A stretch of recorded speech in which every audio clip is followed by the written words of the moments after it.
August 27, 2025, Donald Trump launched the most devastating economic attack on India in history. What happened next shocked the entire world. Just 5 days after Trump's 50% tariff punishment, Prime Minister Modi flew to China for the first time in 7 years. A few days ago, Putin landed in Delhi and was greeted like a king. And right now, at this very moment, India and China are planning something that could end America's dominance in Asia forever. This isn't just about tariffs. This is about Trump accidentally creating what every American strategist has feared since the Cold War. An alliance between the world's two most populous nations, backed by Russia, controlling half of humanity and $200 billion in trade that was supposed to belong to America.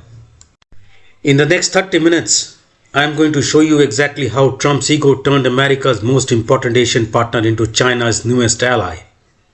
Why this is Putin's biggest geopolitical victory in decades, and what it means for every single one of us. This is the biggest foreign policy disaster of 2025, and almost nobody is talking about it.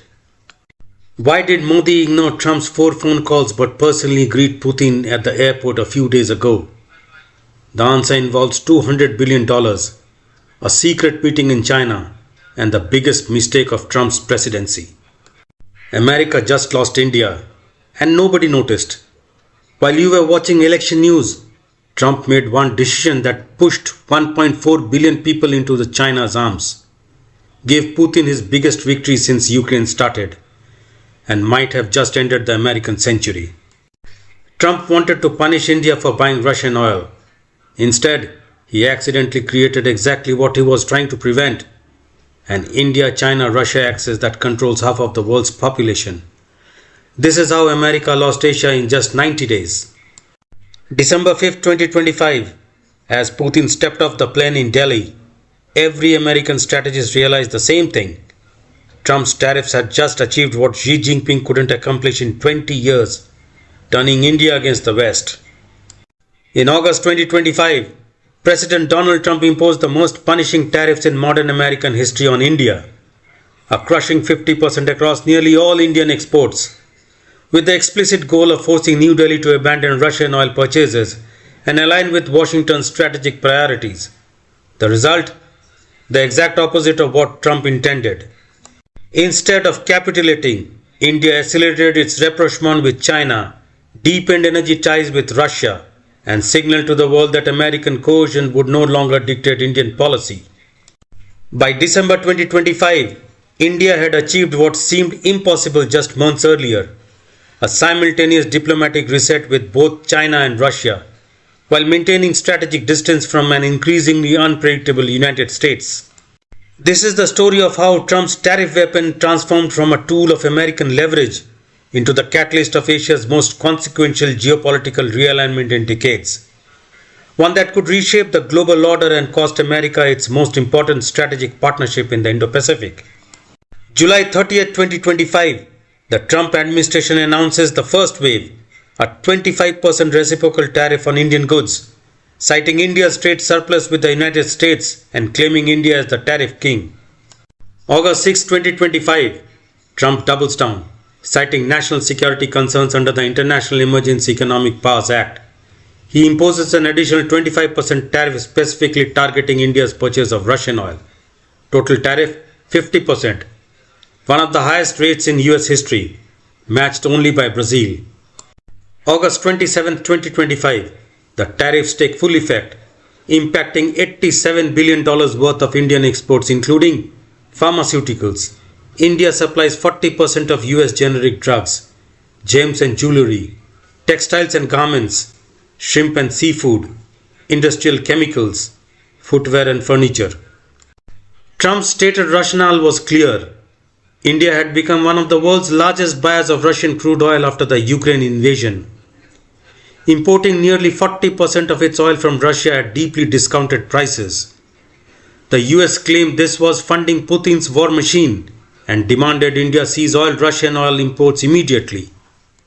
India's response was equally clear: unfair, unjustified and unreasonable. New Delhi pointed out that the European Union continued importing Russian energy. The United States itself purchased Russian nuclear fuel. India's energy security for 1.4 billion people was non-negotiable, and other major Russian oil buyers, China and Turkey, faced no such penalties. Behind the scenes, the true catalyst was more personal. In May 2025, following the Pahalgam terror attack in Kashmir, a 4-day India-Pakistan conflict erupted. Trump publicly claimed he had broke the ceasefire and was instrumental in bringing peace in South Asia. India swiftly and publicly rejected this claim. Defense Minister Rajnath Singh called Trump's assertion completely incorrect, stating that India had handled the situation independently without third-party mediation. According to Jefferies Group analysis, Trump's extraordinary tariff escalation was primarily driven by his personal dissatisfaction with India's refusal to credit him with the peace brokerage, denying him a potential Nobel Peace Prize narrative. Former National Security Advisor John Bolton later described Trump's behavior as inappropriate. Rather than panic or capitulate, Prime Minister Narendra Modi deployed a sophisticated multi-vector response, the first being economic defiance, announced massive tax cuts and subsidies for affected exporters, pledged government support to diversify export markets to Latin America, Middle East and Africa, accelerated Atmanirbhar Bharat, self-reliant India, manufacturing push, refused to halt Russian oil imports despite mounting pressure. The second being diplomatic signaling. Modi embarked on a carefully choreographed diplomatic offensive designed to send unmistakable messages to Washington. August 31, 2025, the China breakthrough.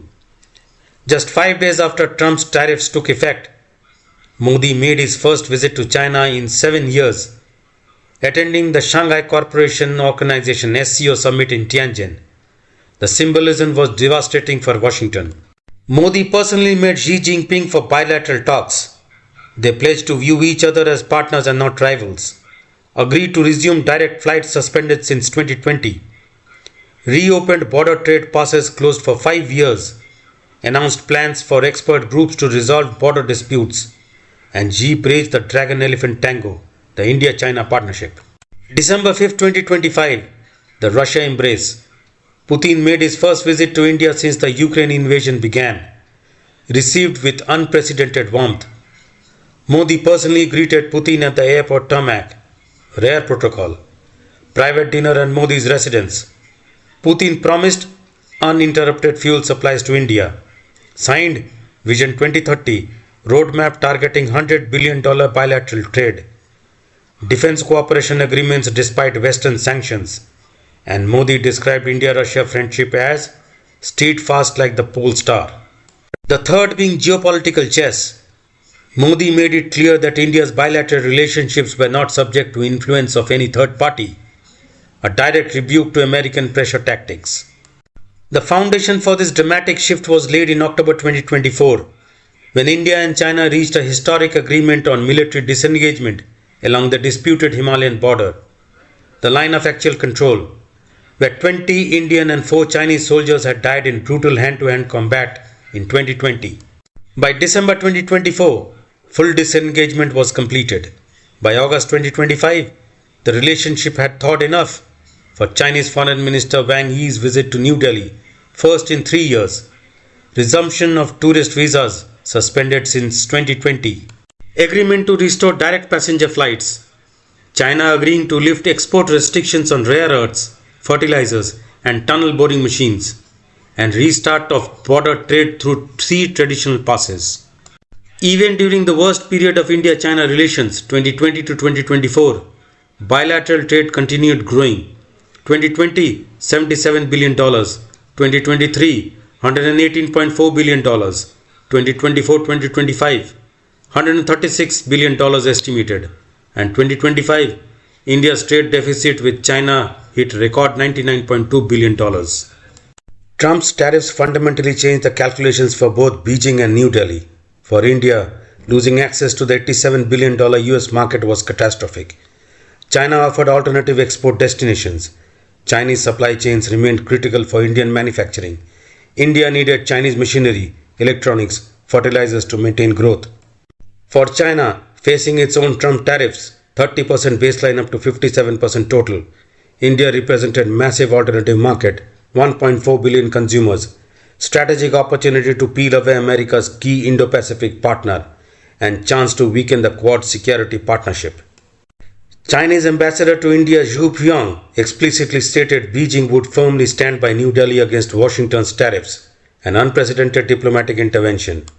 The August 31st Modi-Xi meeting in Tianjin was a public culmination of months of secret negotiations, and the key outcomes were the first being joint declaration elements. As long as they remain committed to being partners, not rivals, China-India relations would flourish, both nations pursuing strategic autonomy and independent foreign policy.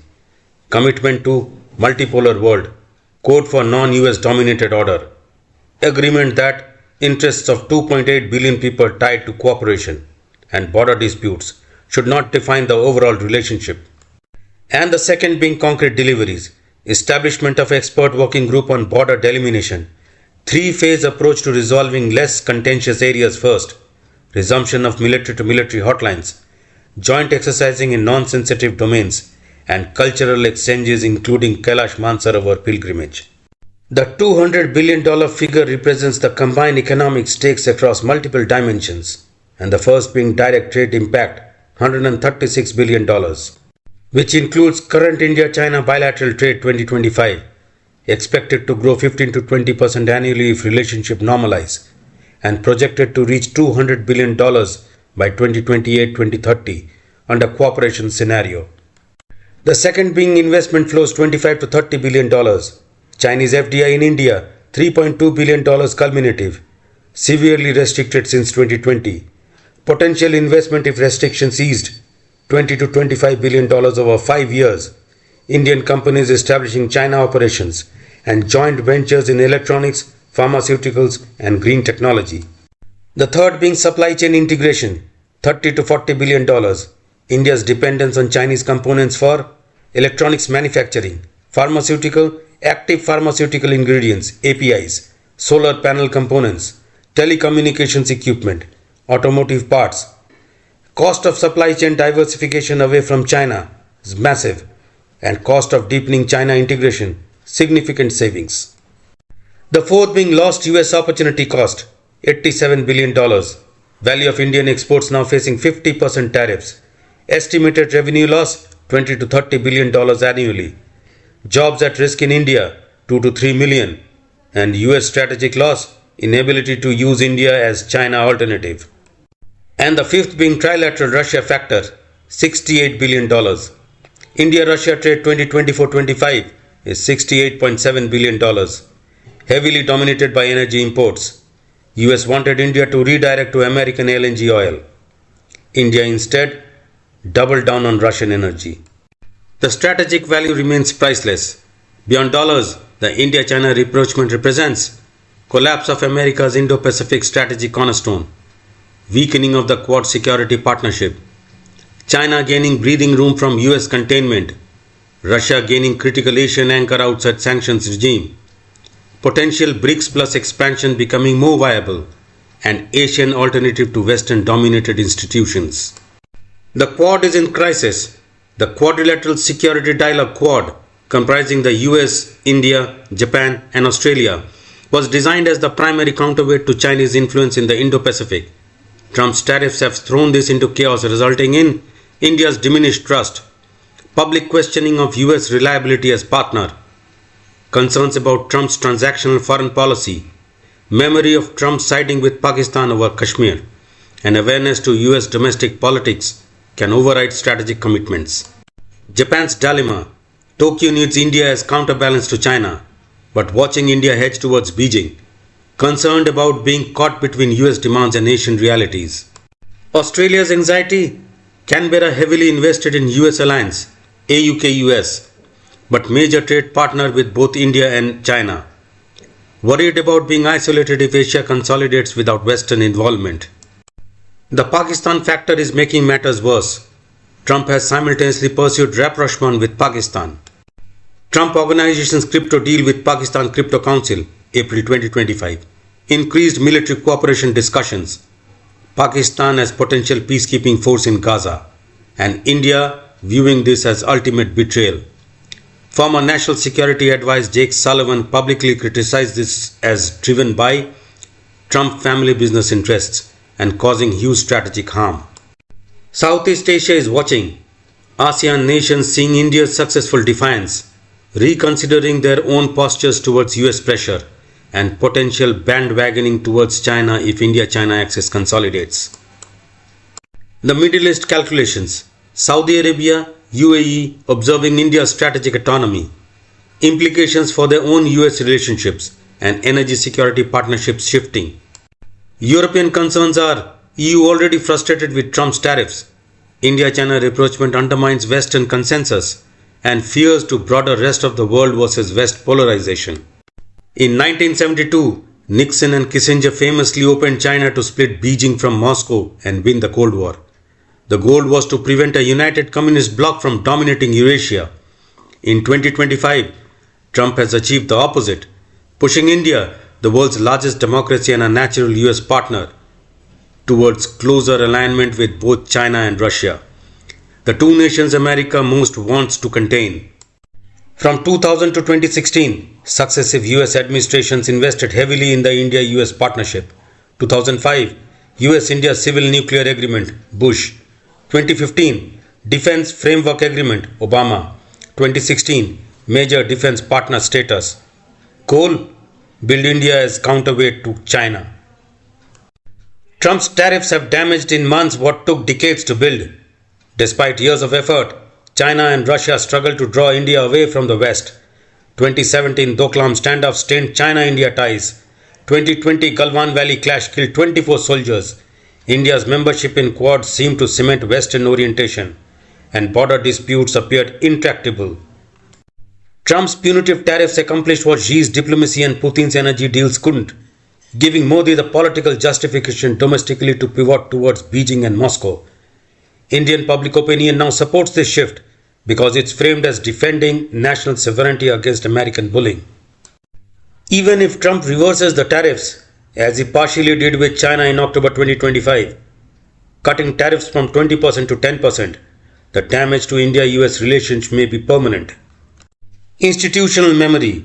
Indian strategic community won't forget this betrayal. Future Indian governments will maintain hedging strategies and never again mentality towards US over-dependence. Strategic investments. India has now made concrete commitments to China cooperation, signed agreements with Russia, Vision 2030, reopened trade routes and infrastructure, and hard to reverse without major economic costs. Domestic politics. Modi has successfully framed India as standing against US bullying. Indian nationalism now tied to maintaining strategic autonomy, and any future Indian leader who appears too close to US will face backlash. US still has some leverage. Defense partnerships remains valuable to India. Technology transfers India needs. Security cooperation against terrorism, and Indian diaspora in US, 4 million people. But the relationship has fundamentally changed from partnership to transactional agreement. China is the biggest winner in such a scenario because they gained breathing room from US containment strategy, secured India as economic partner rather than rival, weakened the Quad, demonstrated limits of American coercion, and positioned as reasonable alternative to US demands. As far as Russia is concerned, they maintained critical energy market of India, gained Indian diplomatic support at SCO, India won't join sanctions regime, and strategic depth in Asia secured. India remains to be the qualified winner. They demonstrated strategic autonomy, diversified partnerships, maintained Russian energy at low prices, but they lost US market access and faces economic pain. The global south saw US pressure can be successfully resisted, model for other nations facing American coercion, and BRICS Plus gains momentum.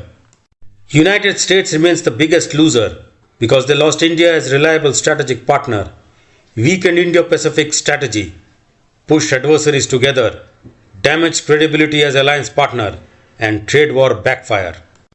American businesses lost access to Indian pharmaceutical imports, supply chain disruption.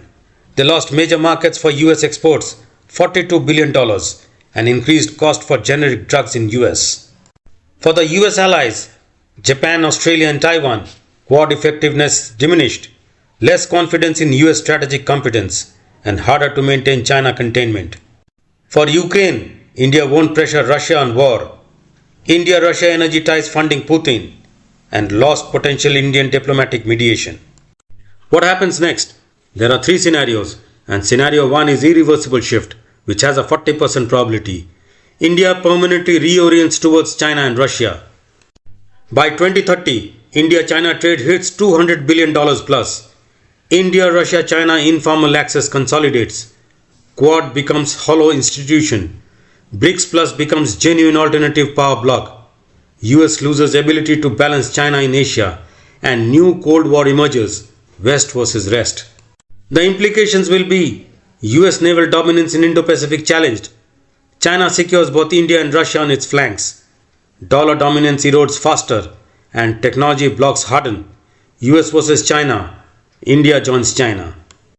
The second scenario is of strategic hedging, which has a 45% probability, where India maintains simultaneous partnerships with all powers, continues China economic cooperation, maintains Russia energy ties, partially restores US defense cooperation, and never fully commits to any camp. The implications will be constant diplomatic balancing act. Tension management becomes permanent. Regional instability as powers compete for India. India extracts maximum benefits from all sides, but no stable order emerges. The third scenario is of US course correction, which has a 15% probability, where Trump or successor fundamentally changes approach, withdraws tariffs completely, offers major concessions to India, rebuilds trust through consistent policy, and India returns closer to Western alliance. The implications are requires major US policy shift, unlike under Trump, would need to address India's concerns on Pakistan, trade, technology. Even then, India will maintain hedges after this experiment, and trust once broken is hard to fully restore. Trump's tariff weapon demonstrates a fundamental paradox. America's economic power is so great that using it crudely can backfire spectacularly. By wielding the tariff hammer, Trump revealed US unreliability. If Washington can impose 50% tariffs on democratic partner over oil purchases, any nation could be next. Created common cause, gave India and China mutual interest in resisting US pressure, legitimized alternatives, made BRICS, SCO, and non-Western institutions look more attractive, and destroyed goodwill, squandered decades of diplomatic capital for short-term pressure. Trump prides himself on being a master dealmaker, but the Indian tariff saga reveals catastrophic miscalculations. What Trump wanted was to force India to stop buying Russian oil, reduce US trade deficit with India, look through on tariff cheaters, and credit for Nobel Prize, Kashmir. But Trump got India buying more Russian oil, defiance, India pivoting to China, strategic loss, Russia strengthened, opposite of Ukraine goal, US looking incompetent, allies questioning, and higher drug prices in US, pharmaceutical imports. Rather than cementing US dominance, Trump's approach has accelerated the shift to a multipolar world where regional powers assert autonomy, economic weapons lost effectiveness through overuse, alternative institutions gain legitimacy, and coalitions form against perceived US bullying. The real question isn't whether Trump's tariffs were a $200 billion mistake. The evidence is overwhelming that they were. The real question is, can this geostrategic blunder be reversed, or has Trump permanently altered the 21st century global order? The stakes are if India-China rapprochement deepens and becomes institutionalized. Asia's two largest economics, combined 2.8 billion people aligned. Eurasia, Russia, China, India, operating as coordinated bloc. US strategic position in Indo-Pacific fundamentally weakened. Possibility of Asian century accelerates, and Western-led international order increasingly challenged. The verdict is that Trump's tariff offensive against India will likely be studied for decades as a case study in how not to exercise American power in a multipolar world. By treating a democratic partner as an adversary, by personalizing foreign policy grievances, and by wielding economic coercion without considering second-order effects, Trump achieved the opposite of its stated goals. The $200 billion figure may ultimately prove conservative. The true cost could be America's position as the Indo-Pacific's predominant power, a position that took 75 years to build and mere months to undermine. In trying to coerce India into submission, Trump instead pushed India towards China, In attempting to isolate Russia, he drove India deeper into Moscow's embrace. In seeking to reassert American dominance, he accelerated the very multipolarity he claims to oppose. The supreme irony is Xi Jinping and Vladimir Putin couldn't have orchestrated a better outcome if they had written the script themselves. Trump did their work for them. This is Trump's $200 billion mistake, and we are going to live with the consequences.